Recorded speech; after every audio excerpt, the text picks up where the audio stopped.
My desire to start doing hair started quite young. I was actually about 10 when I remember.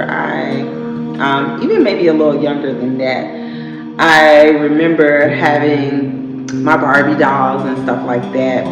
And I would like literally get perm rods and stuff and put in my Barbie doll's hair and things like that, and set it overnight. Like literally I would use setting lotion and everything and put it on there and give like, you know, little buns and French rolls and everything.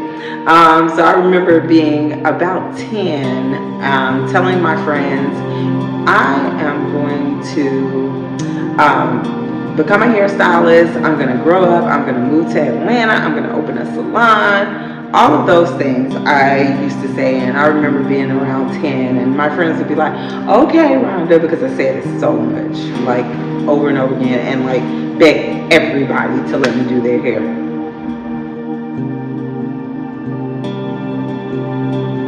Going forward from 10, and then I wanted to graduate early from high school. So I graduated early from high school. I remember going to the counselor, and she told my mom, well, you know what, she's not going to be able to go to, you know, she has enough credits, she can graduate early, and the only thing is she won't be able to go to a university or something without additional testing. And my mom was like, well, is she required to have a university degree to be a cosmetologist? And they were like, well, no, she can go to any junior college and she can, you know, apply for scholarships and things like that. And she said, well, that's what she wants to do. So if that's what she wants to do, I'll sign the paper. And she signed the paper. And at that point, I remember going to summer school for 11th grade math and English. And the next year, I was a senior. So I went from 10th grade to 12th grade. Graduated at 16 and went straight to cosmetology school.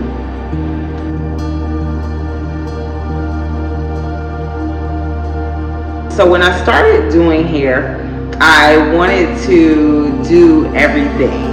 I wanted to do everything, and I wanted to do everything well. So I started braiding hair, doing weave, I was doing quick weaves, I was doing ponytails, I was doing, you know, colored hair, I was doing silk press, I was doing just everything. It was challenging to me to always see, and people came to me, I was known for, if I didn't know how to do it, then I would figure out how to do it.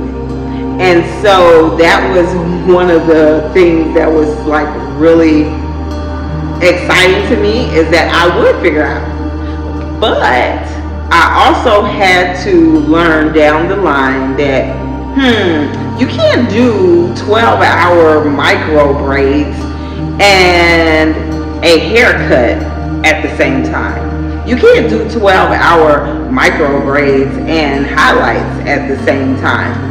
So I remember braiding that client's hair, and like literally my hand cramped up in the middle of it, and I was like, okay, this is crazy.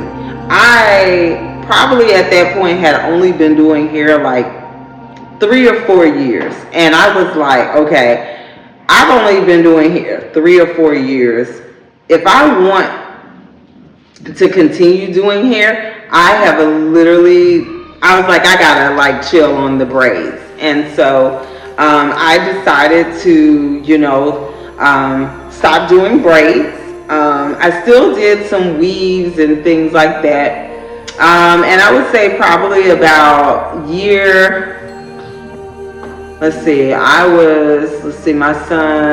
my oldest son is 19. I've been doing hair 26 years. So I would say probably about year 6, I kind of stopped doing weaves. I was pregnant and I stopped doing weaves. I stopped doing relaxers. so around like year 6, 7, I really decided that I needed to care and be more conscious about what I was doing to protect myself, my unborn baby, and everything, and my clients. So I stopped doing relaxers and everything, and you know, my clients were like, what are we supposed to do with our hair?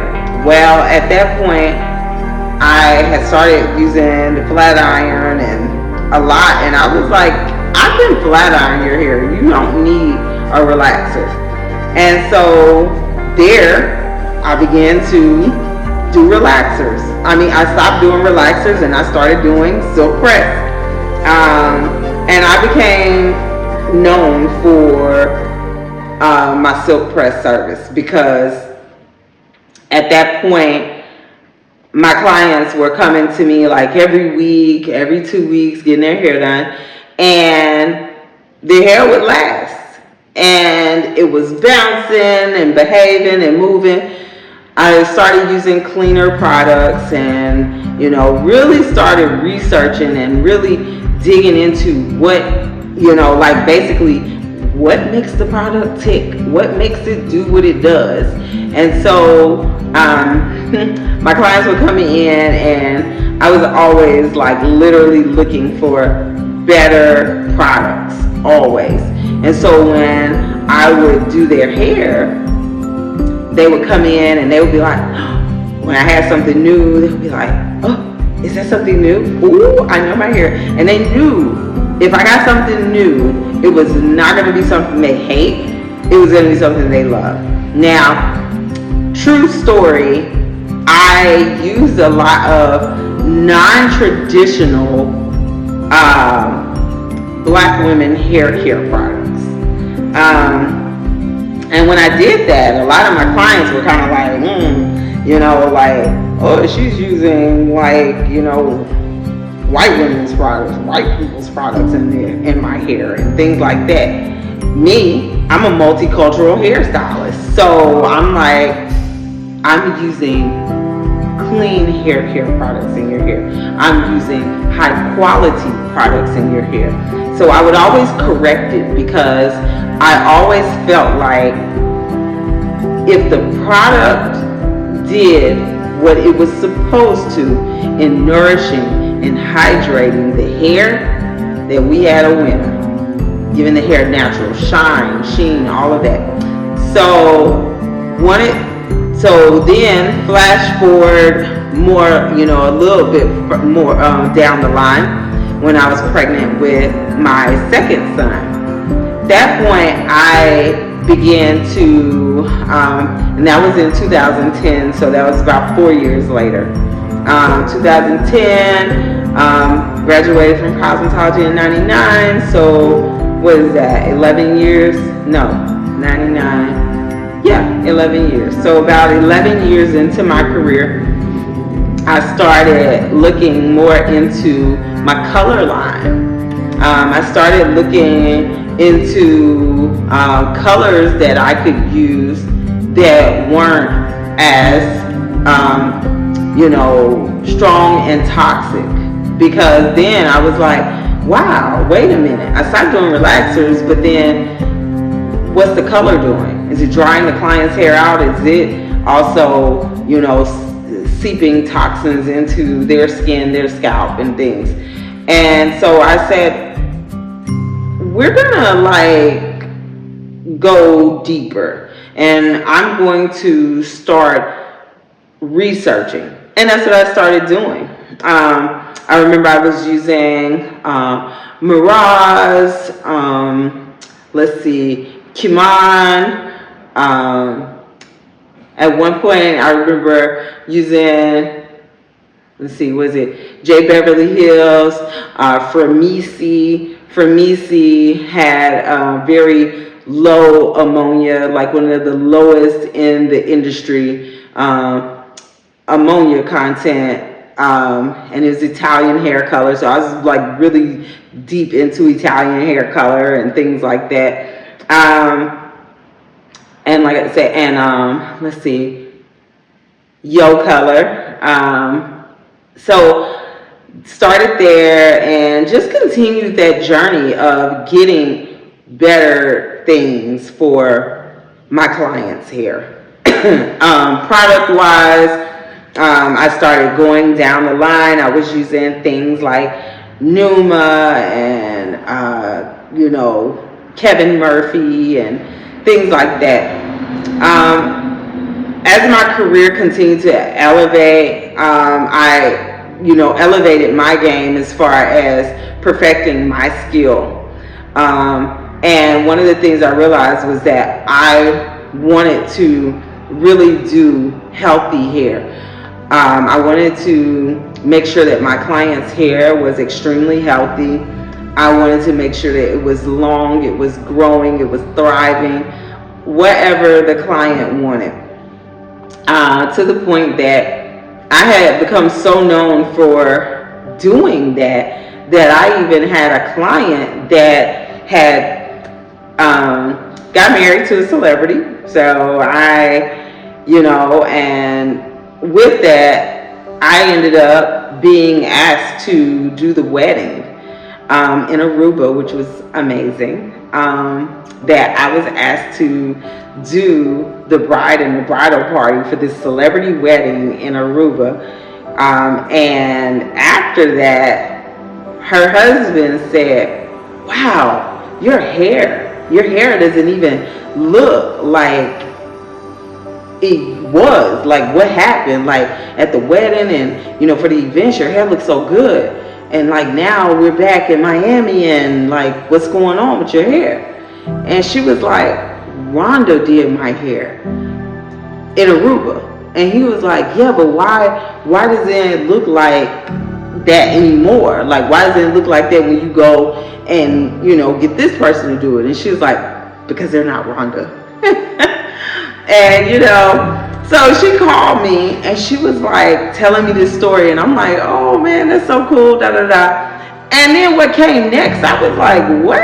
And she was like, "So, he was wondering, could you come and like maybe like twice a month come and, we fly you to Miami and you could just take care of my hair and get it back healthy," because she had moved away and had been gone for like a year. And so her hair was just going through it. And she was like, "Just keep it healthy, trim it, treat it, all those things." And I'm like, okay, this is like, I'm on the other line, like, is she for real? And I'm like, okay, sure, yeah. And she was like, "Well, just think about, how much it would be and this is that. And, and what I can do is like reach out to you. My assistant will reach out to you, book your flight, and then, come and everything." Well, at that time, I had my son, he was 2, my oldest son, and I was just like, I wasn't very, he wasn't in school or daycare. And so I was just like, I don't want to leave him, just with anybody and things like that. So I was always like, when I leave, I need to get back, I need to get back to my son. And she was like, okay. And, so that was like, I did that. I ended up going from, most of the time I was going to Miami, but I literally ended up on a plane like every week for like a year and a half. Going to Miami, to LA, to New York, different places where they were. One summer, it was the entire summer in Malibu. And, going and doing her hair. And people would ask me, she got weave in her hair and things like that. And I'm like, no, she doesn't wear extensions. She wants to keep her hair healthy. So, she called me and asked me to come and, to take care of her hair. So the fact that I, prided myself on healthy hair care, that was the moment that I knew that the service that I offered was special. that it literally was life transforming. For ones to be able to see the importance of taking care of their hair. You know, that saying, health is wealth. Well, that includes hair health as well. It makes you feel good. It makes you just see things differently when you start to appreciate the health of your hair, not just like the length of it and things like that. So those are things that I literally just have built my career on, helping ones to embrace their hair care journey, wherever that is. Taking ones from really damaged hair to really healthy hair. Taking ones from thinning hair to thick, full hair. You know, taking ones from long hair to short hair because they want to change. Taking ones from dark hair to light hair, but they still had hair because I didn't believe, because the products and color that I started using was getting healthier and healthier for the hair, which means that they retained their length, they retained their hair, you know, and their hair didn't fall out. People always be like, God, you highlight these people's hair and so light, and their hair is so thriving so well. And so now, you know, I years down the line, 26 years later, and I still have that same philosophy of being able to keep my clients' hair healthy and using the best products in their hair. I actually was a color educator for Formula 18, one of their color educators. That was fun. I also have done platform artist work for Essations, and also Numa ambassador. Also I did, let's see, trying to think through the years, going through platform artist, educator. I did education for private schools, cosmetology schools, educating for, you know, my own private, like, individual sessions with stylists. Also going down the line, just doing other certifications. The biggest one that was so life-altering, though, for me and my clients, that transitioned me to what I am now, which is a curl specialist, is when I went to the Diva Curl Academy in 2018, and that was to get my level 2 certification. Now, I was a skeptic. Okay, I literally was like, I had a client, one of my dear friends, called my little sister. She asked me, could I do a diva cut?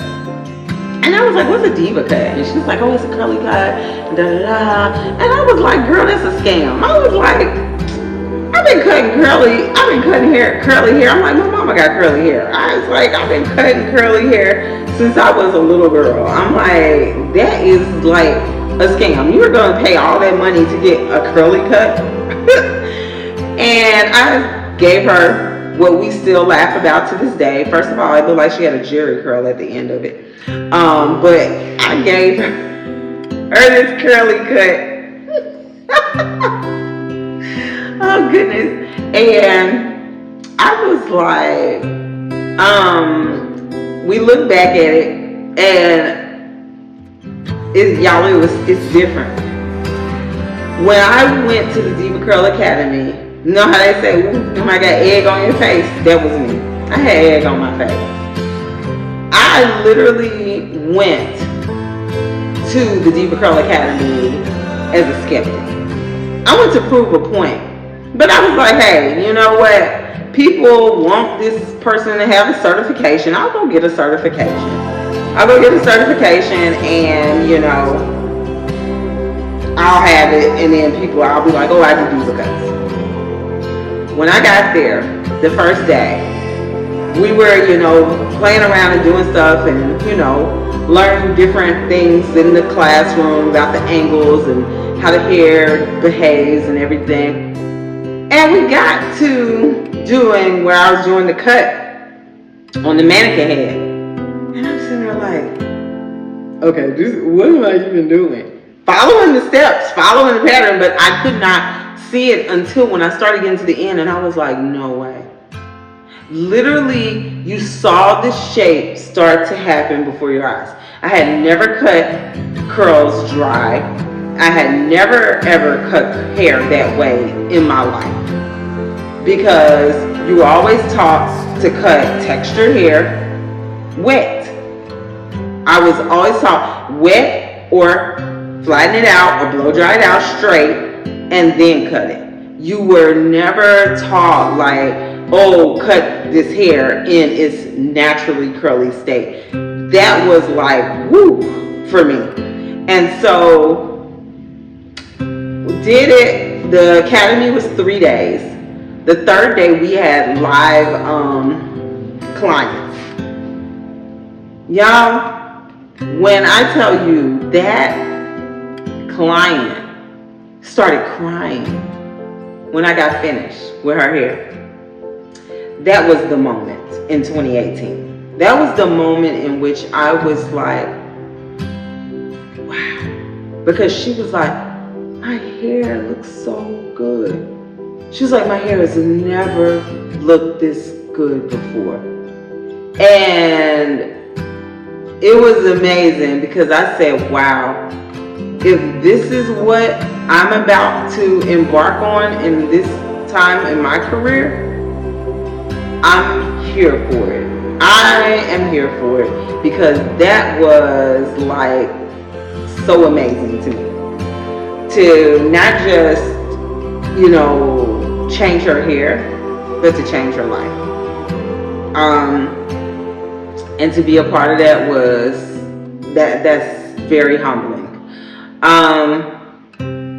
That was my level 2. So that went well, and I had the, desire and craving to go further. So I decided 2019, I'm going back. And I went back for my level 3 certification, which is the highest level of certification with Diva Curl. And so in 2019, that's what I did. I went back to the academy, and that was amazing. That was amazing. That was when I learned contour highlighting, which is a highlighting technique that's specified for curly hair. Really like going through, like it's like, creating like a sunburst effect in the hair, in the curls, to make those like curl clusters pop. So love that painting technique. I'm all about painting when I do color. I'm all about balayage, contour, all of that. Very much into the painting, as artistry runs in my family, and I think that's the reason why I just go into my happy place when I'm painting. But did that 2019, my level 3 certification for Diva Curl, and I ended, like, of course, that was 2019, end of 2019, and in 2020 began the pandemic. 2020 began some challenges. 2019 ended well. Not only did I go to the Diva Curl Academy, I also was remarried and married the love of my life, and he has helped me through a lot. But with 2019, I was married December 2019, and we were really just getting started with our life, as a step family and everything, and things were, getting off to a good start. And then March 2020, pandemic happened, and it was like, okay, My home is immunocompromised. My husband has an autoimmune illness, myasthenia gravis, and my two older sons, are asthmatic. So, as we all know, during the pandemic, those who had asthma, background of asthma, and autoimmunity were at high risk. So I ended up being in a high-risk household and had to make a decision. And that decision was tough, but I made the choice to leave the salon. Everyone had, of course, at some point left the salon because no one could be in person. But then as one started going back, I was like, I couldn't figure out how to transition back in, because the other thing that happened, I got pregnant. So I discovered I was pregnant in May of 2020. And I was like, okay, so now I'm high risk. Okay, so yeah, we're just all just high risking it up here. And I left the salon. That was wow, because, and I couldn't figure out, I was like, I guess I'm retired, because I'm like, that was it for me. It didn't seem like things were gonna ever go back to normal. So I was just like, I don't see how to transition back. But I still loved hair. I still loved hair. I still thought about, trying to see how I could educate or do something. And then that birthed another journey. My husband and I started, painting jewelry. We started doing hand-painted wood jewelry, and it was like,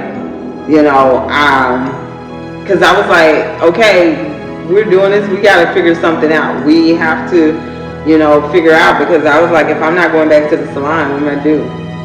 My middle son, even though I had been using, like I said, clean products, I was using, and I have a beautiful friend, my beautiful friend Jasmine. She makes hair care products as well, and I was using her products, using Inner Sense, and Kevin Murphy, Numa, and I was using all of those products and everything. And like they were working well for many, but my middle son has psoriasis and eczema, allergic eczema that frequently flared up. Nothing I was using was helping him. His scalp would be fine like the first day, but then the next day he would wake up and his whole scalp would be white, and like peeling and things like that. And it just was like, and I was at a loss, like, I don't understand. What is it? Why is this happening? Like, I don't understand. Like, what is going on? So I kept on. So I just started looking into ingredients and trying to understand. And the first thing I was doing, I remember I was making hand sanitizer. You all remember the hand sanitizer epidemic where you could not find hand sanitizer. So I was like, I'm about to start making it, because we cannot run out of hand sanitizer. So I started making it, and then when I started making it, I was like, oh, maybe I should sell this. So I was selling it for a little while, and it was called Sequoia, which in Brazilian Portuguese means soothing. So Sequoia was my first hair care line, because from hand sanitizer I went into hair care, because my husband was just like, I was writing down things and stuff, and I was like, how do you make shampoo? I literally was like, I don't understand, how do you make shampoo? Like, how do people make shampoo? I don't want to make shampoo from Castile soap, even though that's fine if somebody wanted to do that DIY. But I literally, as a professional who had been using top of the line luxury hair care products, I did not want to make DIY shampoo. I wanted to make professional luxury hair care, clean hair care that was going to be effective. So I was writing things down, I was researching, I had, found different formulation companies that had like these, botanicals like prickly pear seed oil and, bamboo extract and resurrection plant extract and slippery elm and marshmallow. And I was like blown away, like, oh my goodness. Like looking at the benefits, the anti-inflammatory benefits, the sensitivity benefits and things like that, and just started, really just writing things down, doing ratios. If it said you're supposed to use 1% to 3%, I was like, okay, let me find a happy place with this and doing this and that. And my husband was like, it's time for you to put that in a bottle. Because like literally for months, I was like just putting things on paper. And I was scared because I was like, these ingredients are expensive. And I was like, I wanted to get it right the first time. That didn't happen. That did not happen. Okay. Let's say I got it right. I got it right as in like it was getting better and better because my son, his scalp flares and skin flares, my hair and body butter has been one of my top selling products from the time I started making it. The formula has changed a little bit, but always for the best. Anytime I change my formula, it's always for the best. But like Sequoia was my first hair and skincare line that was created. And I remember my mom saying, Rhonda, how did you make this stuff like this? Because my dandruff is gone. She was like, what did you do? And I was like, I'm just, creating things. At that time, I was using essential oils in my products because essential oils, they are therapeutic and they're great. However, as time has gone on, I realized that those fragrances can actually, even though they're beneficial, for in other ways, they can be sensitizing to the skin and the scalp. So even though my son, he was not having major flare-ups anymore and things like that with his hair and his skin, his dermatologist did, say, well, you know what, even though these are, the oils that you're using are like, okay, just, think about maybe not putting them in his or whatever. And so I was like, okay, but and I kept going with them for a while because, like I said, his hair and his skin had been better than it ever was his whole life. So I knew that the products were effective. I had person after person telling me how much their hair had changed, how healthy their hair was. I looked at my own hair. My 4-year-old has never used anything else on his hair and skin other than my hair care products and my skin products. And he has amazing skin. He never has had a flare-up from the product. He's never had, any scalp issues or anything like that. So he was like literally born into this great hair and skincare line. As time went on with the product, I really, just like I said, just kept on researching and kept like doing products over, and probably I have done so many batches of product over these last 5 years. I would say hundreds yeah, hundreds of batches. And some were really bad. Like some I just had to, I'm like, yeah, we can't even begin to fake the funk on this one, because this ain't gonna work. Just throw it away. And it was saddening to me, because we're talking about hundreds of dollars of ingredients going to the trash. Because when I first started, I just knew, I was like, this is gonna be great. I was making huge batches, like who I'm selling this stuff to. But that's what I did. I was like ordering a whole bunch of jars, and oh man, I wish I had that now. But anyway, so continue to do that. I remember my mom, she would always be like, she was just like, man, Rhonda, she was like, girl, I don't know how you did this, but this is something else. And that was, 2021, 2022, when my products really had just begun. And now what has evolved into Linda's Mixx, it came because of that. Unfortunately, my mom did not get a chance to see my line into now and what it is. But she knew it was gonna be great. She would thought that they were perfect then. In 2021, 2022, literally she would be in the hospital selling my product. Nurses calling me, ordering product, because my mom was like selling it in the hospital. And if she could only see where Linda's Mixx has gone now. She passed in 2022, June of 2022, and that broke me.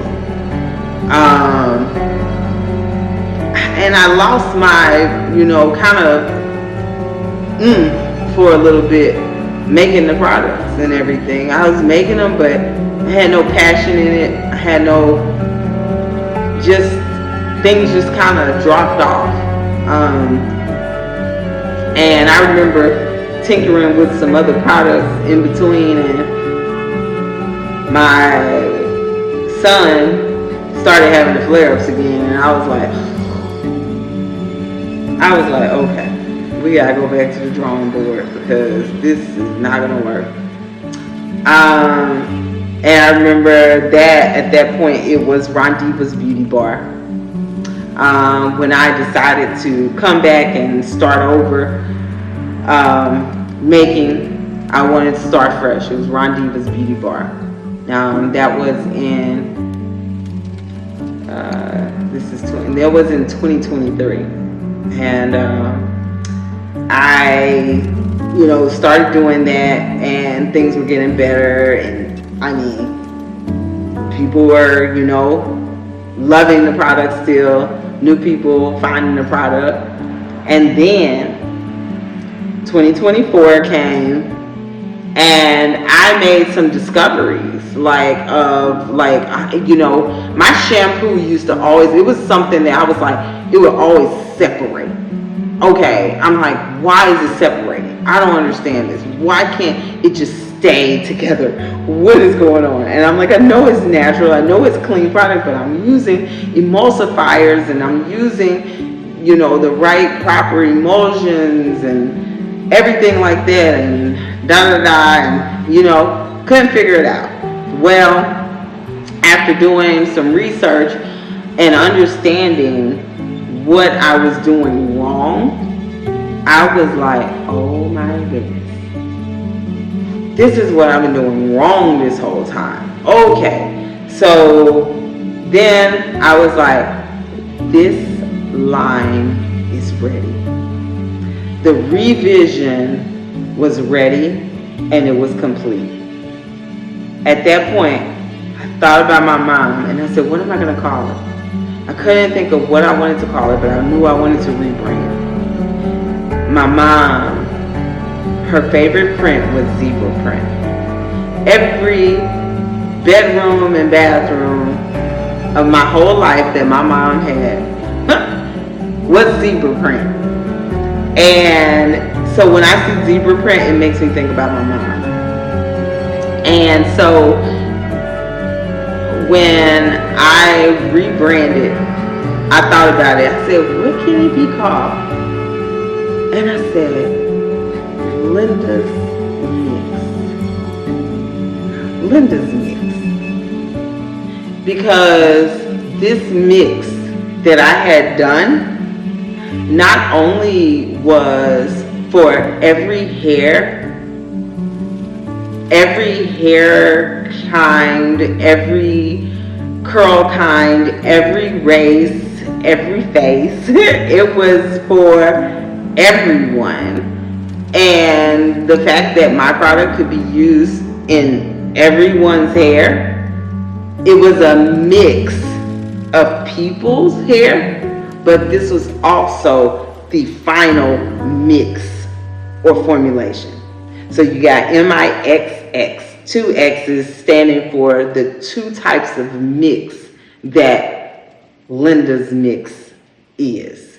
That Linda's Mixx, bringing that formulation, that final formulation of clean beauty. My products are whole food compliant, they are Sephora clean compliant, they are eczema safe, they are sensitive skin friendly, all of the above, and fragrance free. That is the Linda's Mixx difference.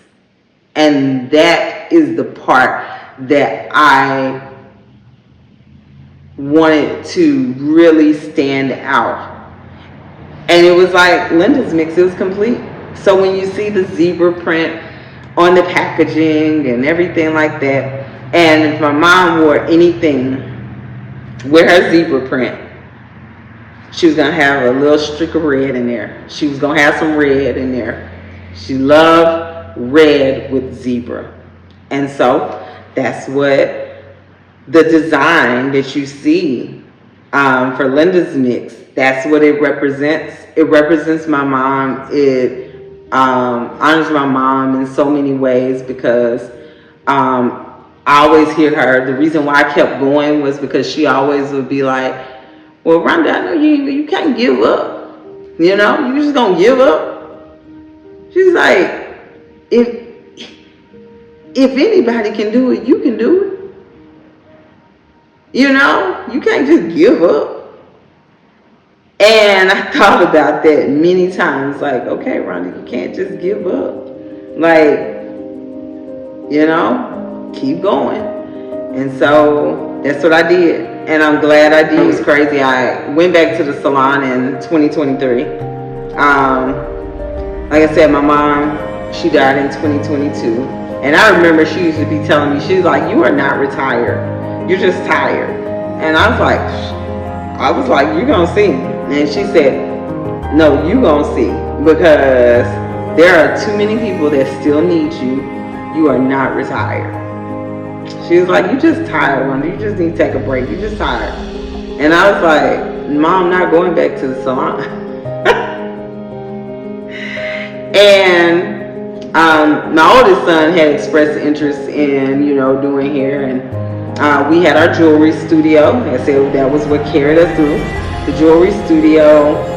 And there was this room in the back that we never used. They didn't even have lights in it. We didn't put lights in there. It was like lights, but they weren't working. And so I started thinking like, what if you turn this room into a salon suite? Because I did. I miss doing hair. I was like, there were people that would ask me, like about, you know, doing hair and things like that. And I'd be like, I've never been a good, like a kitchen-tician. I would do it like briefly. And then I'm like, y'all gotta get out of my house. Like, I do not want people in my house. Like, I want to come home. I do not want to be doing hair. And so anyway, I started, you know, doing,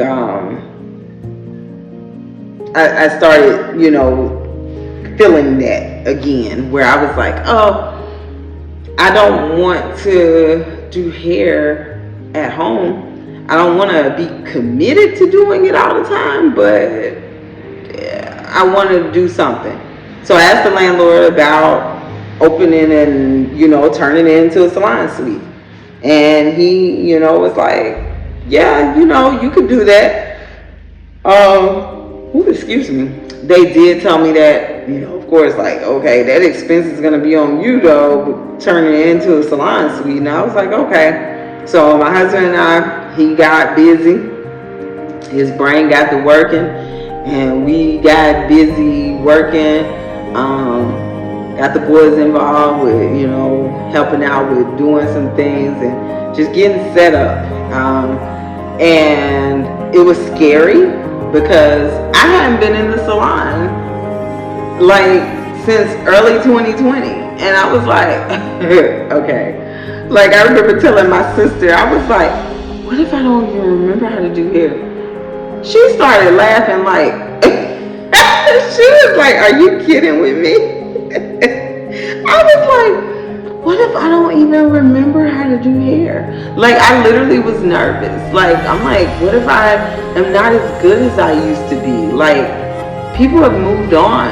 Like, who needs me to do their hair? Like, literally, that's what I thought. Like, people moved on. They don't need me. And I started telling people that story, and they were just like, girl, what? If you go to the salon, you better let me know immediately. They were just like, because I'm going to be there.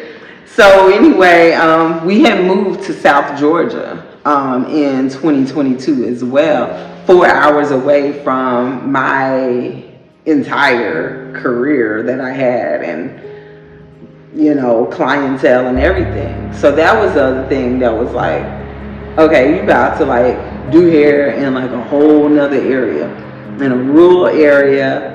Like, how is the reception for this going to be?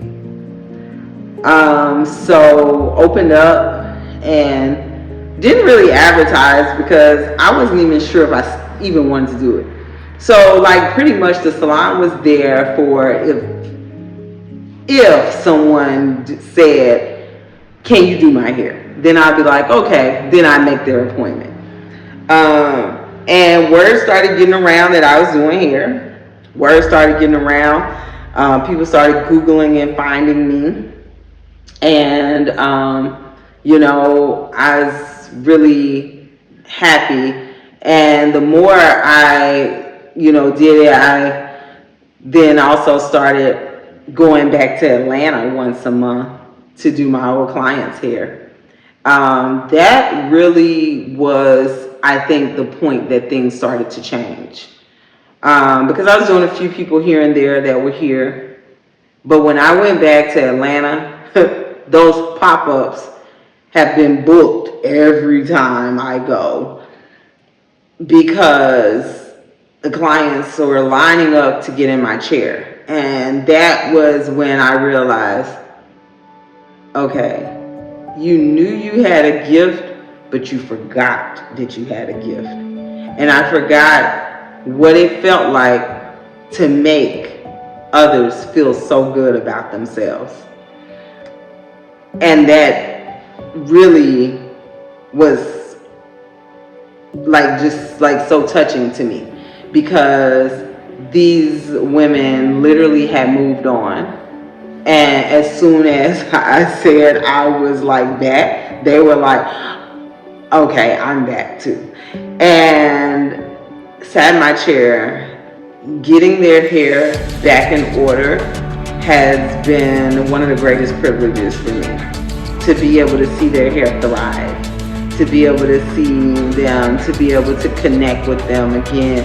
And some of them I have been doing their hair since like the beginning, since 99 when I moved to Atlanta, which is like absolutely crazy, like wow.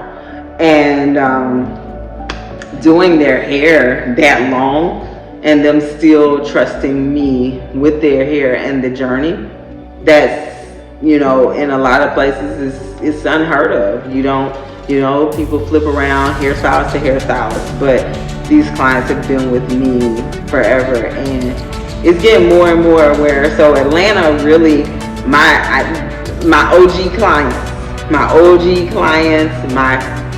they the real like MVPs, like when it comes to everything, because even though I'm not there locally anymore, I continue to keep them in my, wheelhouse, in my pocket, because I say I want them to always know that they are special to me, because my career would not be where it was without them helping me to see the value in my services, without them without them being my guinea pigs at times, without them being, my sister now, she was the main guinea pig. I'll tell you about that, but yeah, we've done a lot of things to her. But those like OG clients, I would be like, okay, so look, I don't know how this is gonna turn out, but would you let me do da da da? And most of the time, about 92% of the time, it came out really good. We ain't gonna talk about the other 8%. But nobody's hair fell out, well, except for my sister, like long time ago. Like her bang, that was like the first year I was doing hair. Yeah, that was interesting. Oh, but the things that she's had to go through for me to become the stylist that I am today. But yeah, so that was really amazing, going back to the salon and just really getting to the point that I was like, okay. And each head I did, the stronger I got. The stronger I got, and the more I began to see how much, like my mom said, that people still needed me. And so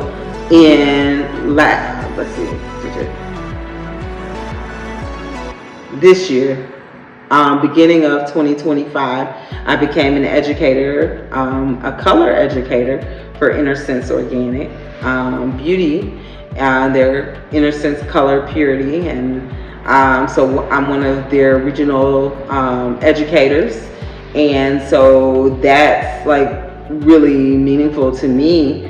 But I also educating for my company, YBYM Institute, and Linda's Mixx. So educating is something that's very strong to me, and something very meaningful to me, to be able to help other professionals to reach a goal of where they want to be, and to understand clean beauty, and clean beauty hair care, clean beauty color, all of those things. So it's very important to me to help ones to see that and to go through that journey. My main determination is to make Linda's Mixx a household brand, and also to expand into salons, to educate those stylists to be able to have ones to have a deeper understanding of the product, and also I just want to really excel in educating and helping others, helping women to, like I said, to understand their value, to understand their beauty, and to really just go forward on that. So and in order to help them, whether it's through my workshops or through them being in my chair and receiving these life transforming hairstyles, are not just like, oh, like one day, like, oh, my hairstyle this way and then I'm gonna sleep on it, but hair transformations where we're doing cuts and we're doing reshaping and we're helping women to really see the potential for their hair and for them to embrace it.